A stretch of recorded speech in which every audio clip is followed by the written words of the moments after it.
With KREM, Southwest is trying to bounce back this morning after canceling hundreds of flights nationwide. The airline says the problem stemmed from weather, but employees are telling customers otherwise.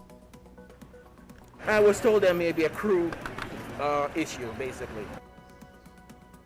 And when it comes to weather, we've got cooler temps on the way. We're talking, a late fall-like forecast.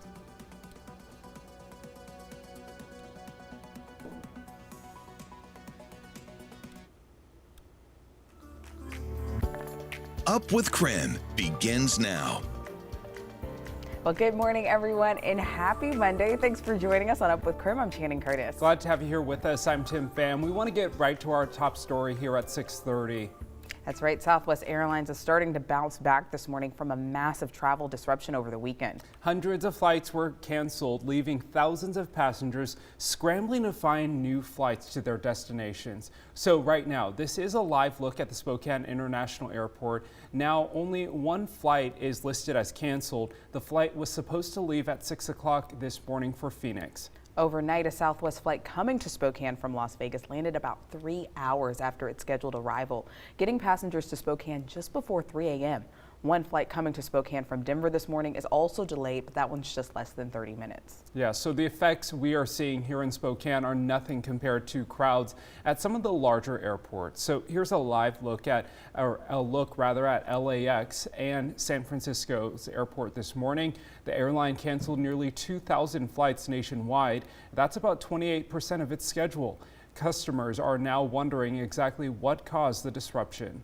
So the airline is actually blaming air traffic control and weather-related challenges for the more than 1,800 cancellations. However, some passengers say they were told the airline's COVID vaccine mandate is actually to blame for a massive walkout, which led to the cancellations.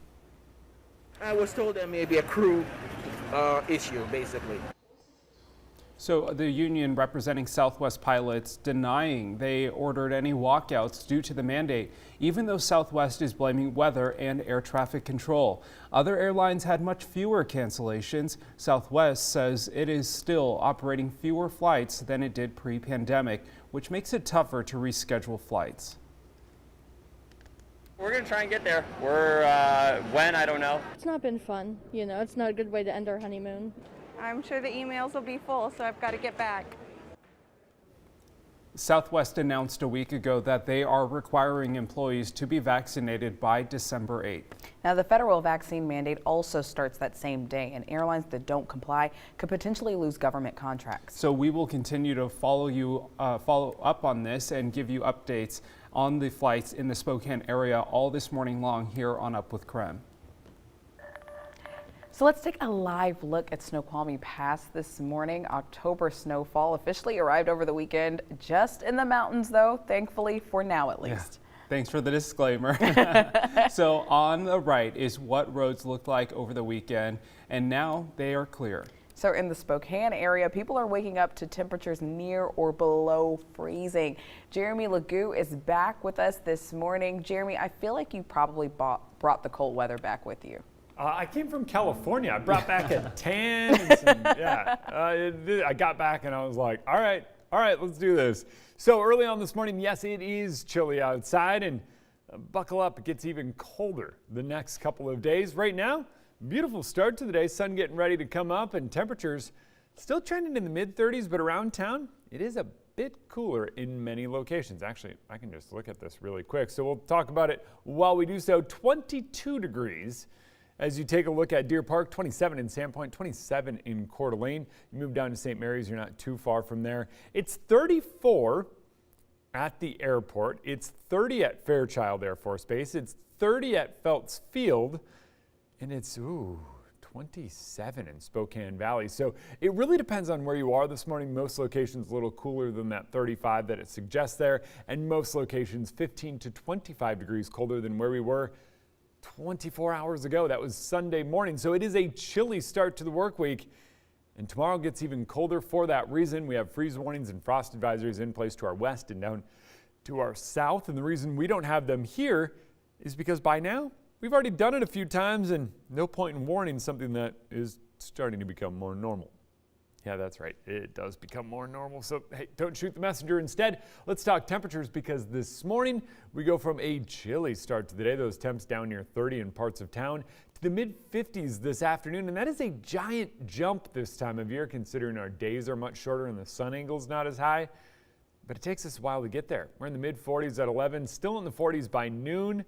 And by this afternoon, yes, we are in the 50s, but it's a chilly 55 degrees. It is time for your morning rush. That's right. First up, plans for Spokane's newest city line is getting delayed again thanks to a nationwide steel shortage. Eastern Washington's first rapid bus transit route was supposed to open next May, but now it's been pushed back to July of 2023. Once complete, the city will operate a 6-mile route between Browns Addition and Spokane Community College with stops downtown and near GU. A judge agreed to let Chad Daybell's trial move out of eastern Idaho. Daybell and his wife Lori Vallow are charged with several crimes related to the death of Vallow's children, Tylee Ryan and JJ Vallow. Investigators found their bodies on Daybell's property near Rexburg. The judge recommended the trial be moved from Fremont County to Ada County. The date for his trial is not set. Pullman Regency Hospital is opening a new COVID testing center this week. It will be located at 690 Bishop Boulevard. Starting Thursday, the center will be open Monday through Friday from 8:30 a.m. until 5 p.m. Patients will need to be referred by a healthcare provider before getting a test. That's your morning rush. More news in less time. Let us know what's happening in your neighborhood by using the hashtag #UpWithKREM on social media.